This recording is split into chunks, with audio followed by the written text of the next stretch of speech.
গাজীপুরে সাংবাদিক আসাদুজ্জামান তুহিন হত্যার ঘটনায় প্রধান আসামি স্বাধীনকে র‍্যাব-১ গত ৮ আগস্ট রাতে শিববাড়ি মোড় থেকে গ্রেফতার করেছে।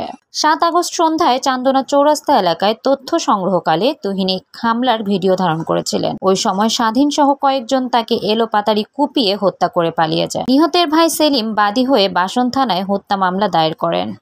র‍্যাব সিসিটিভি ফুটেজ, গোপন তথ্য ও গোয়েন্দা নজরদারির মাধ্যমে স্বাধীনকে শনাক্ত করে গ্রেফতার করে।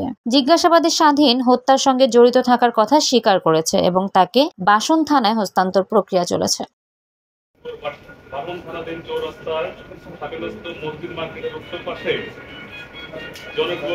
রুহুল আমিন এর চায়ের দোকানের সামনে একটি সাংবাদিক আসাদুজ্জামান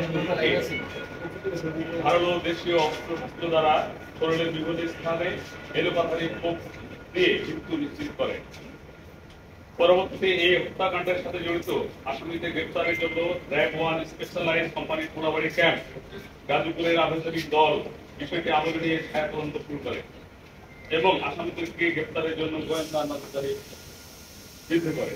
গত ৮ই আগস্ট ২০২০ তারিখ আনুমানিক ২০টা ৫০ সময় র‍্যাব-1 সিপিএসি এর আধুনিক দল এবং গোপন সংবাদের ভিত্তিতে জানতে পারে যে উক্ত ঘটনার মামলার প্রধান আসামি স্বাধীন ২৮, পিতা মোহাম্মদ নূর মোহাম্মদ, মাতা মোহাম্মদ সেলিনা বেগম, সোনাহারা থানা ফরিদপুর, জেলা পাবনা, জিএমপি গাজীপুর সদর থানাধীন শিববাড়ি মোড় এলাকায় অবস্থান করছে। উক্ত সংবাদের ভিত্তিতে র‍্যাব-1 সিপিএসি গাজীপুরের আধুনিক দল সক্রিয় অফিসার ও পুলিশের সহায়তায় জিএমপি গাজীপুর সদর থানাধীন শিববাড়ি মোড় এলাকার অভিযান চালিয়ে আসামি স্বাধীনকে গত ৮ আগস্ট ২৫ তারিখ ২০২৫ রাতে গ্রেপ্তার করতে সক্ষম হয়। স্বাধীনকে জিজ্ঞাসাবাদে উক্ত হত্যাকাণ্ডের ঘটনার সাথে জড়িত থাকার কথা স্বীকার করেছে।